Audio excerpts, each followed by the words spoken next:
Kelly Sews and designer behind Blank Slate Patterns. Today I'm showing you how to make this super simple gift bag. These are reusable and they're easy to make. You can make them in any size. Today I'm showing you how to make this size bag, which measures about 5 inches wide by 8 inches tall by 3 inches deep. You can make this, however, in any size you want. And I've got a link here to a blog post, and that link is also down in the video description. And that link will take you into a post that shows you how to determine what size you need to cut your 2 pieces of fabric to make this bag. Otherwise, all you need is 2 pieces of fabric, your sewing machine, and we're going to be using some pinking shears to finish this up. Let me show you how to do this. Let's get started. So I've got my materials here, which is basically just 2 pieces of fabric. My pieces of fabric are 9.5 inches wide by 10.5 inches tall. And the first step to sewing this super simple gift bag is just going to be placing the 2 pieces of fabric right sides together and then sewing down these side seams.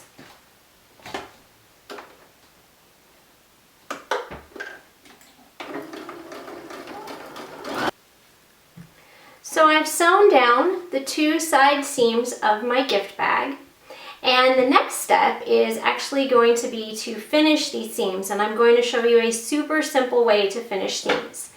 These are pinking shears, and pinking shears have these zigzaggedy teeth on them, and all I'm going to do to finish these seams is cut right along the edge of the fabric. By cutting all of these little bias cut, which means cut on the diagonal, pieces here, I'm going to be keeping the fabric from fraying along all of those bias edges. In order to fray, fabric needs a long thread to be able to pull right out of the weaving. So if you cut a bunch diagonally into the weaving, you can't really get one of those long threads to start pulling off to fray.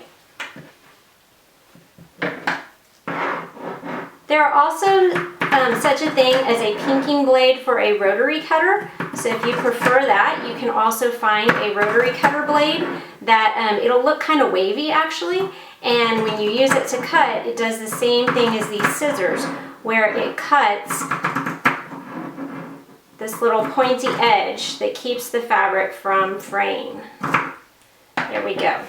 So the next step on my gift bag is going to be to do a very small hem around the top. So what I'm going to do is I'm going to press these seams open, and then I'm going to fold the top edge down 1/4 inch 2 times, and I'll press, and I want to do that all the way around the top edge. So I'm going to go ahead and move over to my ironing board to do that, and then I'll show you what that looks like once I've got it stitched. So this is what my gift bag looks like after I've stitched around the top here. I've just gone ahead and stitched around that whole thing, and now I've got a tube with 1 hemmed and finished edge and 1 edge that's still raw. So what I'm going to do now is I'm going to go ahead and flatten this bag back out, and I'm going to stitch across the bottom. Go ahead and make that seam.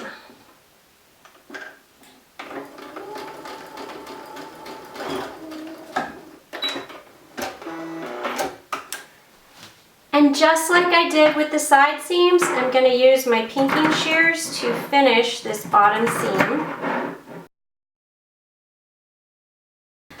So now we basically have the same thing that could be used like as a pillowcase pretty much. It's sewn on 3 edges and it's got the top hemmed. How do we make this into that rectangular bag shape? Well, here's the trick. First we're going to open up that bottom seam.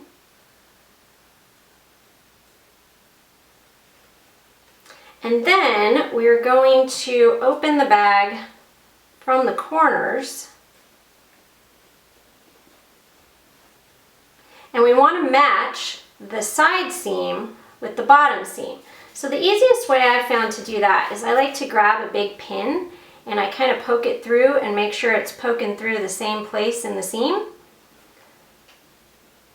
And then when I come back up, I make sure that I'm going through the seam line on one side and out the seam line on the other. So now I've got this corner.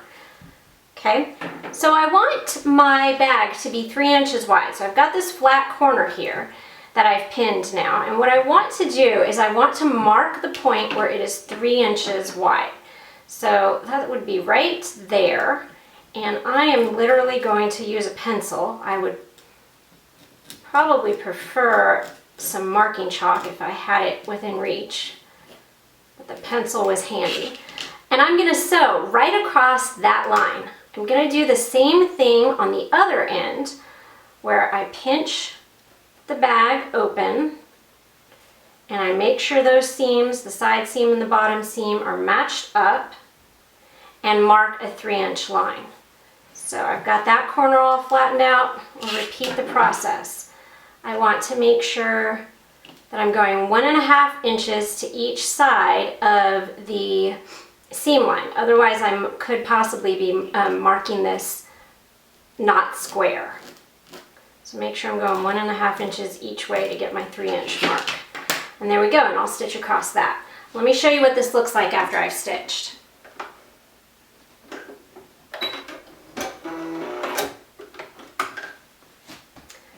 So you'll notice that because I have stitched these 2 corners flat, that I now kind of have a flat bag and it has these corners that stick out.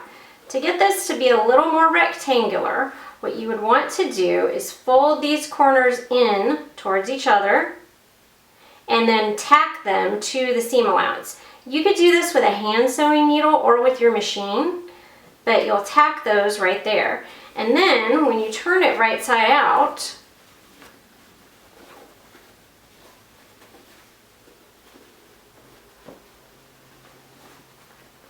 you have a gift bag. Now, if you actually wanted this to stand up without the present in it, you would want to use some mid to heavyweight fusible interfacing on the sides of this. That would give it enough body to stand up.